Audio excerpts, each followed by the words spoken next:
Chris Hero teaches art at Emeritus College, which is a non-credit program for older adults offered by Santa Monica College. One day a week, I teach in the room across from Chris. Of the 5 years I've been teaching there, I haven't had the chance to talk with Chris much, but I've enjoyed quick glimpses of him teaching, and I've heard nothing but praise from his students. When I heard about his most recent show titled Invisible Women, I asked him if he'd be willing to come talk with me about it. What I've been doing most recently for the last year is this project that you and I, you know the title of, is I call it Invisible Women, and it does come straight out of the population at Emeritus College of older women who are all physically active and alert and oriented, and many of them profoundly interesting people in their lives and their histories, but because they don't look young, these women are excluded, their faces are, from American culture and from a beer campaign, an advertising campaign of the most interesting man in the world, which is just an actor who visually is in his 70s, and he's attributed as the most interesting man in the world.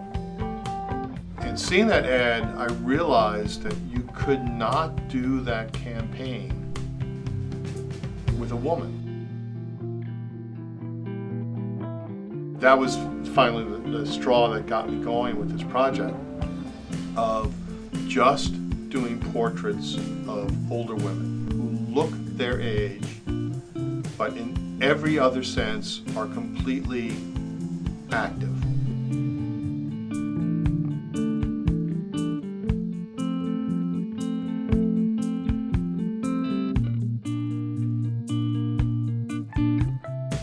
When they come to the studio, I ask them to just dress in their regular street clothes.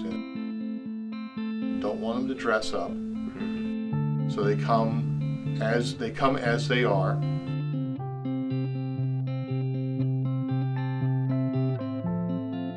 I have them sit in a chair, you know, generically similar to what we're in right now, nothing special. A lot of these people don't know how to pose, and in fact I don't really want them to be posing. So while we're talking, I'm painting. In fact, this is the very first one from the whole sequence. A lady came to the studio and she would sit in a chair. I would start drawing, and at some point, usually fairly quickly, 5-10 minutes at most, I would abandon the drawing, start on the painting on paper, like you see most in the studio.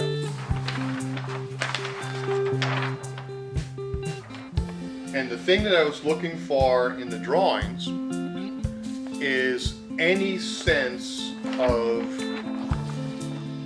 you know, just learning the landmarks of a person's face.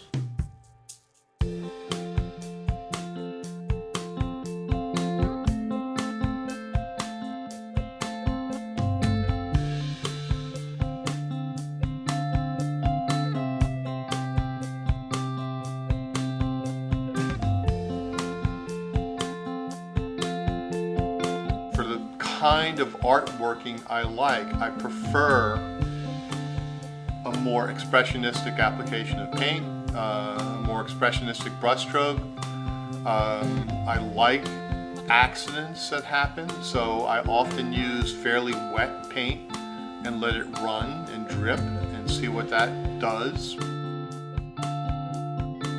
The physical painting process for almost all these works is starting out with a large piece of paper from a watercolor roll, gessoed.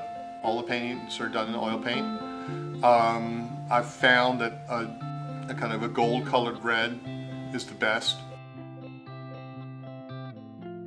When I start painting, I try to focus exclusively on the center of the figure, which is the eyes, and work out from there.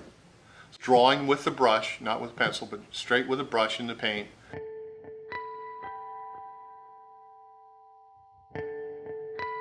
To To some degree, I'm kind of a traditionalist, so I do tend to work from the dark towards the light colors, but not exclusively.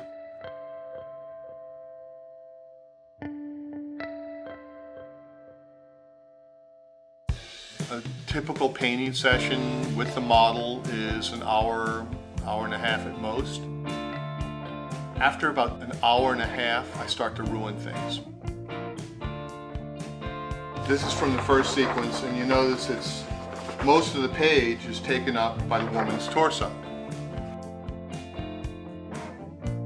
After I had done 8 or 10 of the drawings, I put them up all on the wall together, and I realized that all of the poses were very similar. The body language of the women was very passive. And because of the way the light in the studio works, everybody had their head cocked in the same direction. So it looked like a whole row of puppies kind of smiling at the camera. And that was not who I felt these ladies were. They weren't all the same, they weren't passive, they weren't cookie cutters.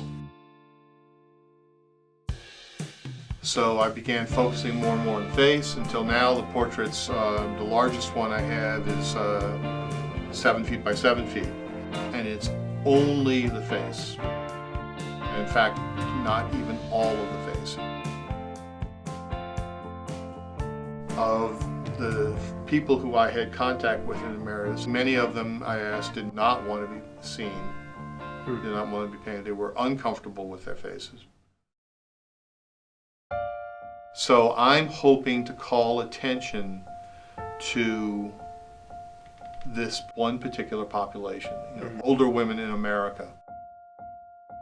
To me, artwork has to have something beyond just the looks.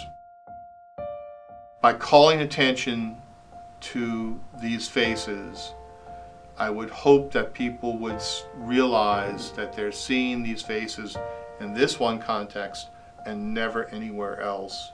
And what would that mean?